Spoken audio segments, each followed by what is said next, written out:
Hey, last week I was asked to make a video about the anger of the farmers.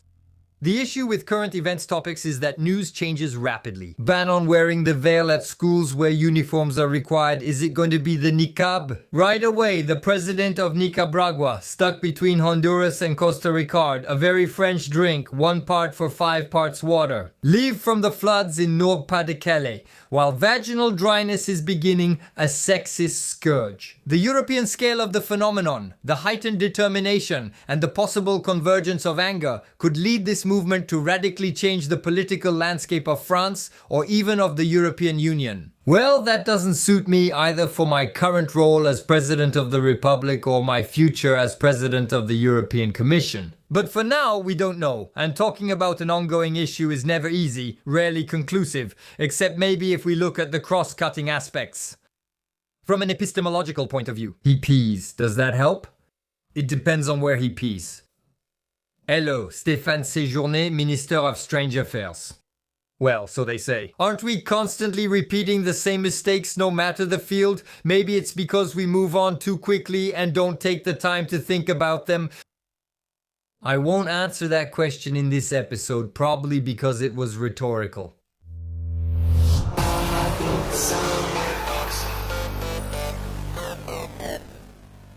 We just had a meeting with the Prime Minister and the Minister of Agriculture. Here we have Arnaud Rousseau, the president of the National Federation of Farmers Unions, the National Federation of Farmers Unions, which represents 55% of farmers after all. The Prime Minister proposed this idea, this assessment that we have made of a situation that is unprecedented since almost all departments are currently preparing actions. Wait, he agrees with the assessment that farmers are preparing actions everywhere? But of course, it's just facts. You just have to turn on the television. It's on every channel. Everyone is talking about it. Some people just act like they don't see or hear anything. Are you having any problems today? It's a little tense, but I'd say that we're lucky to have projects that are attractive. Everything okay? Working hard? You crossed the road and found a job? I was laid off and due to my age haven't found new work. I like a productive France. Get him out. We wanted the Prime Minister to experience the reality of a sector he doesn't know very well. He doesn't know? What do you mean? Everyone knows the agricultural sector has struggled for decades and many farmers have trouble making a decent living. And that, thanks to the European Union, it's getting worse and worse. Besides, the gentleman is a politician. He should be a little more aware than others, shouldn't he? But it's an issue he clearly said he wanted to get involved in. Get involved? Does he want to study it? The explanation from Stéphane Séjourné. Well, it's weird to teach your ex, but okay. Farming is when you manage to feed a bunch of people, but you struggle to feed your wife and your kids. Anyway, he's accompanied by Mark Fesneau, our Minister of Agriculture, who does have the not insignificant advantage of not being the worst Minister of Agriculture we've ever had. Even though his flaw is that he wants to be nice to everyone. Did you see I said something good about pesticides? Yes, I saw. Also being a master of double talk and meaningless statements. Going on television shows and saying that they're not respecting it, that's not acceptable. It's not nice to be mean. Oh no. We said that this morning. Messages like Bruno Le Maire's were very clear. Oh well, actually Bruno Le Maire. Yeah, I have no respect for him, and I'm not taking much of a risk saying that. Easily the worst Minister of Agriculture we've had, definitely among the top 3, which is impressive given the competition. When are pears harvested? Are we eating them right now? Latest possible date, August 4th. No, but the end of July, August 4th. We're in July, right? 0 points for the Minister of Agriculture. You might say he didn't need to know, and it's true, we don't need to know everything, but he keeps stubbornly insisting on his mistake. The breed of this cow? A limousine. It's a blonde d'Aquitaine. What is this machine called? Oh no, I really have no idea about that. And the best part, even at high school or middle school. How many meters are in a hectare? Well, I was never good at math. It's easy, it's 10,000 meters. That's not very helpful. It's 10,000 meters. 100 meters by 100 meters. Is that 10,000 meters, 100 meters by 100 meters? 100 times 100 is basic math and should be done mentally. At least this video shows he's not good at math, so that might keep him from certain things. Minister of the Economy. If that's Macron's logic, maybe that's why careers end with grand finales, like Laurent Fabius leading the Constitutional Council or Dupont-Moretti at Justice. At this rate, they'll give us a Ministry of Truth. Yeah, for Udea Castera. I am honored, after my time at the Ministry of Culture, where I did very well, to become an academician. Besides, I loved movies about cassocks and swords. It's a stigma. Oh, Ribéry, shall we eat together? I recently heard someone say it can't get worse than today. Oh, the naive one. There are three main topics that we discussed with the Prime Minister. The first is the dignity of the farming profession, because today we're talking about a moral crisis. Where did he get that from? I feel like that's the least of their concerns. I would have said it's more about income, the price of off-road diesel, and competitiveness being restricted by European regulations. Facing a globalized market that's out of control. The market is out of control. Out of control. I don't have a scooter. A lot of farmers are wondering in the end what the French people really want, and they feel like they're providing quality food, they feel like they're serving France, and yet that's not the message they're getting. So it's the French people's fault because we're not grateful enough. No, I don't think so. Farmers know the French people strongly support them and prefer French products now more than ever. The issue is unfair competition from other countries, partly due to free trade agreements backed by the president. Oh well, I support it quickly. I support the European Union, which backs the agreements. Ridiculous European standards and control from manufacturers, plus some from distributors who often ignore the law. Even Bruno mentioned it last week. So I made the decision several days ago to increase the inspections by the Directorate General for Consumer Affairs and Fraud Control on enforcing the EGalim law properly. We will double the inspections. I hope inspections happen since 00 is still 0. Well, I've never been good at math. It's easy. Oh yeah, that's true. The checks I started days ago. He's acting shocked by a law from 2018 even though the other guy was already in office then. Starting next week, I will send orders to all manufacturers and distributors who are breaking the law, instructing them to comply. So they only have to do it now?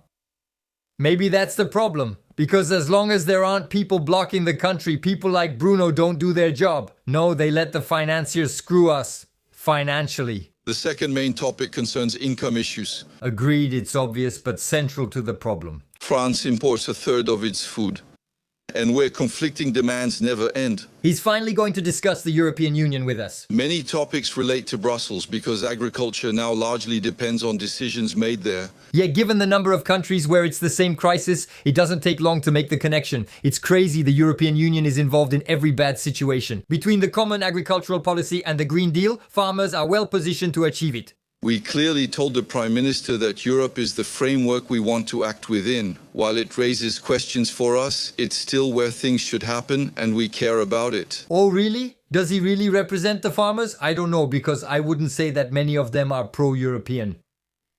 It's strange because the more I listen to him, the more I feel like I'm hearing a government spokesperson. And then there's the other Arnaud Gaillot, the president of the Young Farmers. I cut him off because he didn't manage to say anything interesting. And on top of that, he said it badly. He's probably friends with Stéphane Séjourné. Unfair competition between products that don't follow the same rules. Well, yes, we say unfair competition, especially if they don't have the same rules. In an open world, we import goods that don't meet our standards or criteria.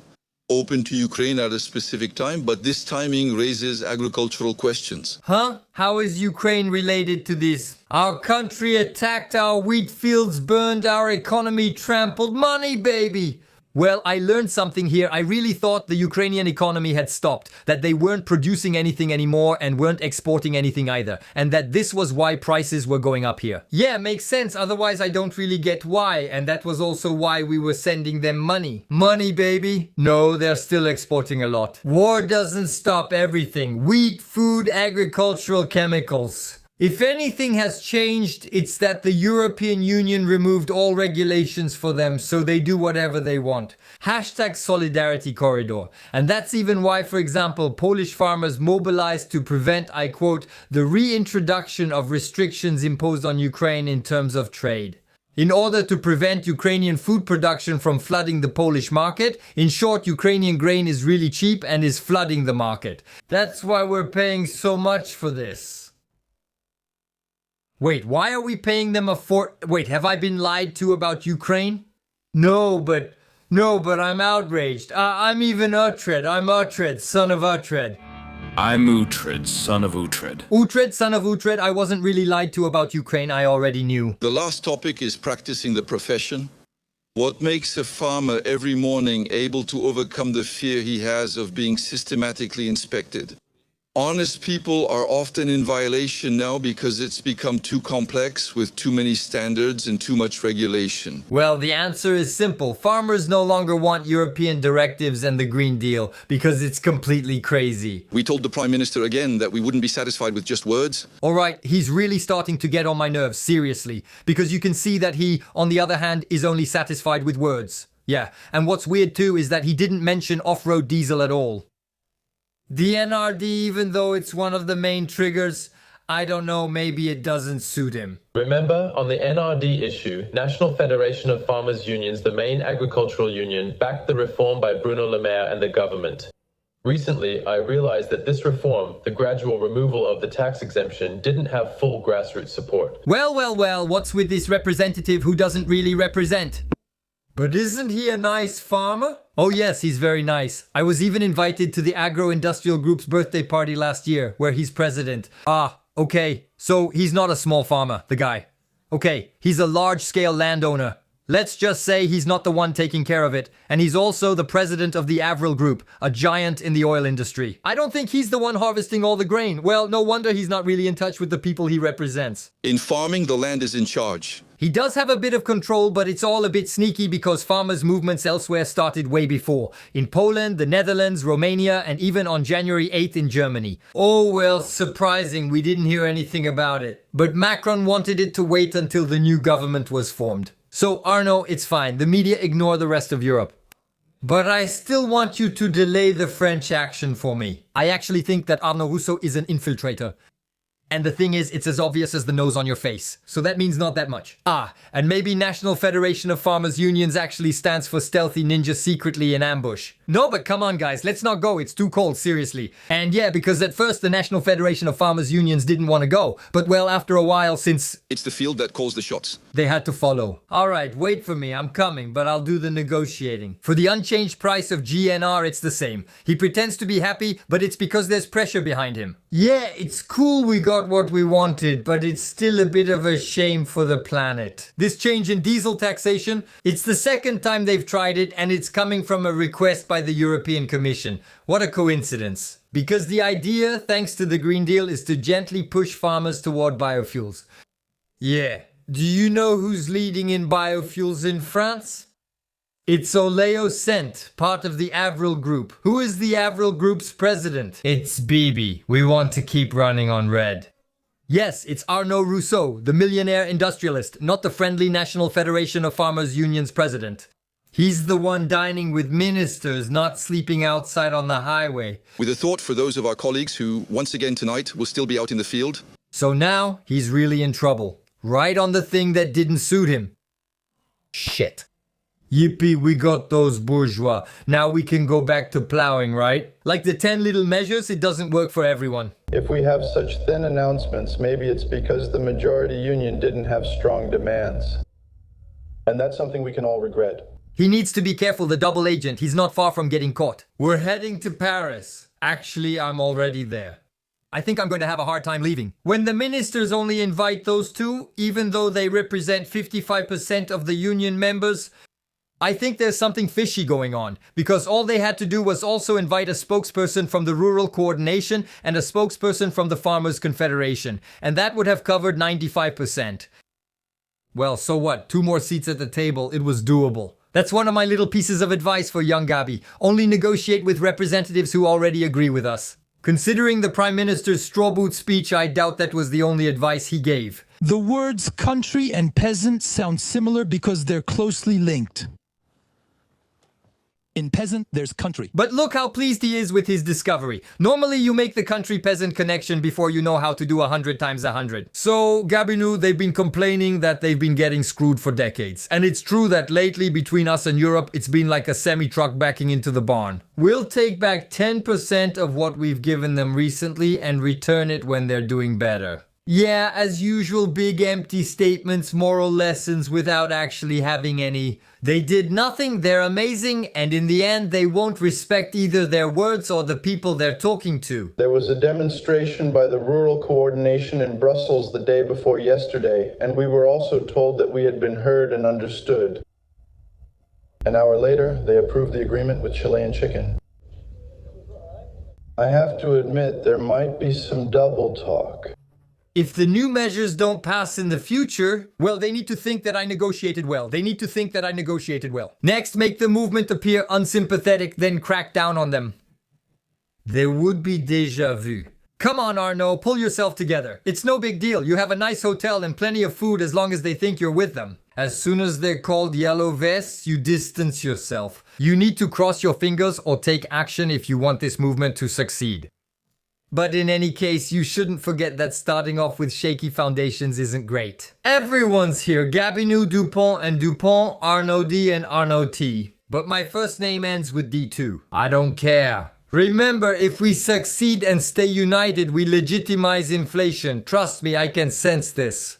The French will soon be happy to pay even more for their groceries. Well, this will probably seem logical to you, but honestly, it's like shooting yourself in the foot. To have representatives whose goals, needs, and expectations differ from ours. Wait, but our deputies, our ministers, and our president, aren't they our representatives? Paradoxa. I don't see it. Well, I've never been good at math. I am Uhtred, son. Type on the keyboard if you want a new paradoxa next week. Let's do it. If 1,000 of you comment under this video, I'll push myself to find an interesting topic to do 3 paradoxa in a row. As usual, thanks to those who share, like, comment, and especially to those who tip. See you very soon.